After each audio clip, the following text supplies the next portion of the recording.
በቃላት የምትተነፍሰው ነገር አይደለም የሷ ነገር።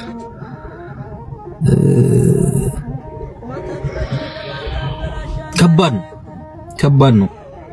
በተለይ ይሄ ለወለደ ሰው ልጅ ላለው ሰው ምናምን ህመሙ በጣም ከባድ ነው። ፊሊንጉ በጣም ከባድ ነው። በጣም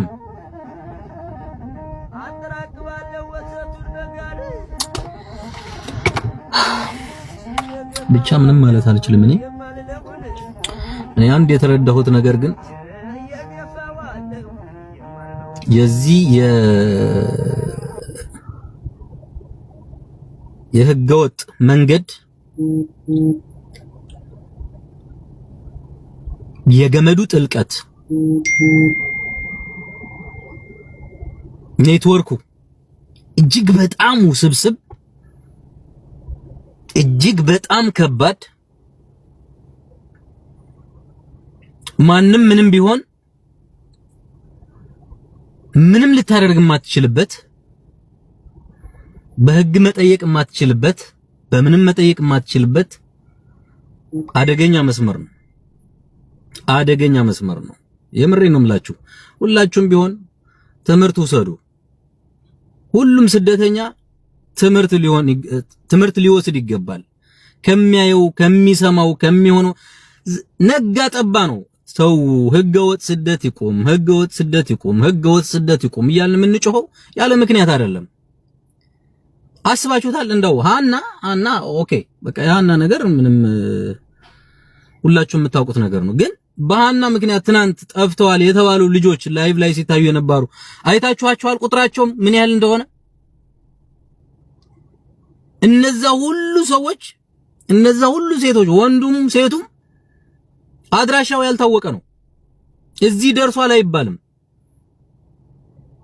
ከቤት ይወጣል፣ የት እንዳለ አይታወቅም። ደላላ ሞታለች ኦር የሆነ ነገር ሆናለች ይላችኋል።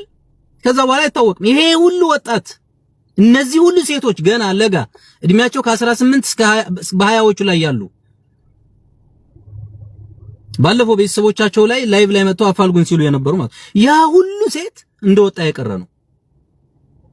ያው መርዶም በስነ ስርዓት ያልደረሰው ማለትም ሞታለች ተብሎ ያላወቀ ባህር ላይ የሚሞተው እንዲያውም ባህር ላይ የሚሞቱማ እድለኞች ናቸው። ዝም ብዬ አንዳንድ ጊዜ ሳስበው የአሳራት ሆነው የሚቀሩት ይሻላሉ።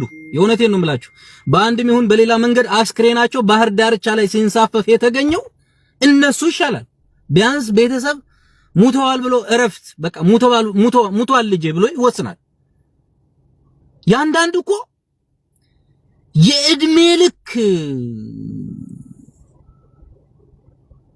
እንባ እኮ ነው። እድሜ ልክ ስትብሰለሰል መኖር፣ እድሜ ልክ ስታለቅስ መኖር። ወላጆች አስቡት። ወይ የልጁ አስክሬን አላየ፣ ወይ የልጁን አድራሻ አያቅ።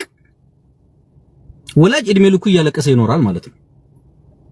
ይህ በጣም በጣም በጣም በጣም ከባድ ነው። በጣም ከባድ ነው ጋይስ። በተለይ ከሳዑዲ ወደ የመን ኢቃማ ለማሰራት የምትመለሱ ሰዎች ፕሊስ፣ እኔ ይቅርባችሁ ነው የምለው። የእውነቴን ነው የምላችሁ፣ ይቅርባችሁ። ምንም አይሰራም። የእናንተ ርዝቅ በፈጣሪ እጅ ነው። እናንተ ኢቃማ ስላወጣችሁ ትቀየራላችሁ ማለት አይደለም። አይ ነው እናንተ በነፃነት ለመንቀሳቀስ በፍሪደም ለመስራት ምናምን ብዙ ህልም ሊኖራችሁ ይገባል። ግን ሀገር ብትቀይሩ ይሻላል። በየመን አድርጋችሁ ኢቃማ ለማሰራት ከምትመለሱ ሀገር ብትቀይሩ። ምንድነው አረብ ሀገር ነው ያላችሁ? ሳውዲ ነው። ከሳውዲ ቀይራችሁ ዱባይ፣ ኩዌት፣ ኳታር እንዴ ብዙ አረብ ሀገር እኮ አለ። የእናንተ ርዝቅ ያለው እዛች ሀገር ውስጥ ብቻ አይደለም። ርዝቃችሁ በፈጣሪ እጅና እጅ ብቻ ነው።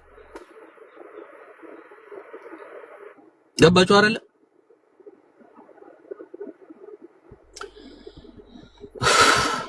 አሁንም ቢሆን ያና ጉዳይ ከባድ ነው። መቋጫው ምን እንደሆነ ምንም አይገባኝም። እኔ በቃ ማለት ውስብስብ ነው፣ ከባድ ነው።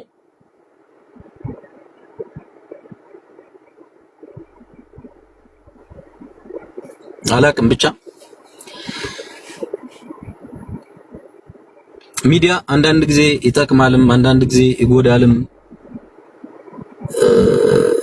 ባይዘው ሃና ቲክቶክ ተጠቃሚ ስለሆነች እንጂ ልክ እንደ ሃና ብዙዎች በወጡበት ቀርተዋል። የት እንዳሉ አይታወቅም።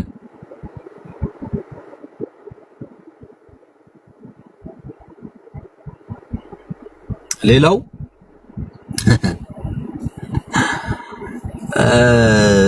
በጣም እየገረመኝ ያለ ነገር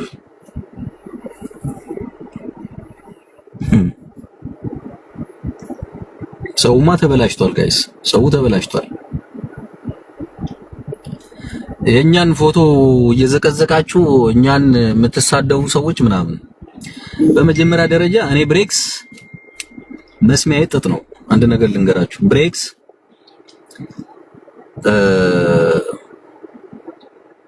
ትናንትም እንዳልኩት የሚዲያ አድናቆት ስለመጣ የምኮፈስ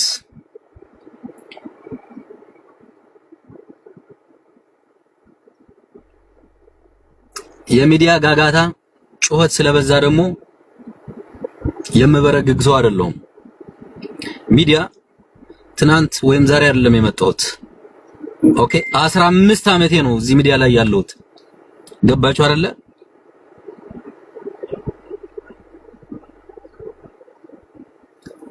15 ዓመታችን ነው ሚዲያው ላይ ያለ ነው። አዲሳችን አይደለም።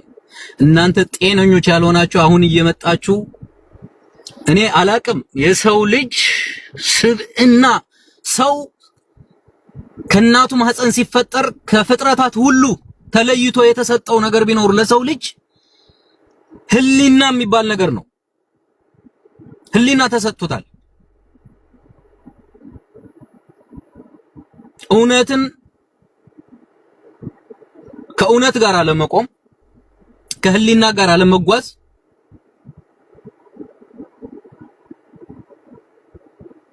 የእናትን ማህፀን እንደመርገጥ ተደርጎ ይቆጠራል። የእውነቴን ነው የምላችሁ። በጣም ያሳዝናል፣ በጣም ያሳዝናል። ሪሊ በብዙ የሰው ልጅ በብዙ ነገር ሊቀልድ ይችላል። በጣም በብዙ ነገር ሙድ ሊይዝ ይችላል። በጣም በብዙ ነገር ብዙ መቃወም ይችላል።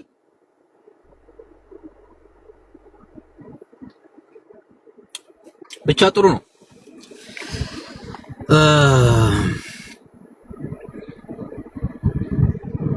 አብዛኛው የሚቀልደው ደግሞ ስደተኛው ነው። በጣም የሚገርመኝ ነገር ስደተኛው በጣም ይቀልዳል። በጣም እኔ ምን የሚል ኮሜንት እያየሁ ነበር መሰላችሁ? ምን ነው እኔንም ባገተኝ።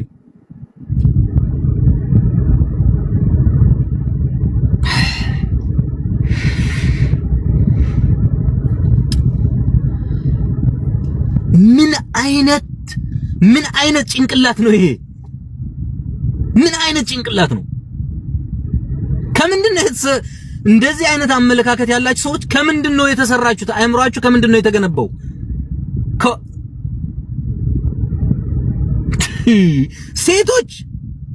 ሴት ሆናችሁ በጣም በዛ ላይ ደግሞ ሴት ሆናችሁ በሴት ልጅ ህመም መቀለድ፣ በሴት ልጅ ህመም ሙድ መያዝ፣ በሴት ልጅ ህመም ትንሽ አይደብራችሁ? ኧረ ተው የምር የሰው ልጅ በስደት ላይ እስካለ ድረስ ነገ ምን እንደሚገጥመው ሁላችንም ቢሆን ስደት ላይ እስካለን ድረስ ነገ ምን እንደሚገጥመን አናውቅም። እኛ በዚች ምድር ላይ እየኖርን ያለነው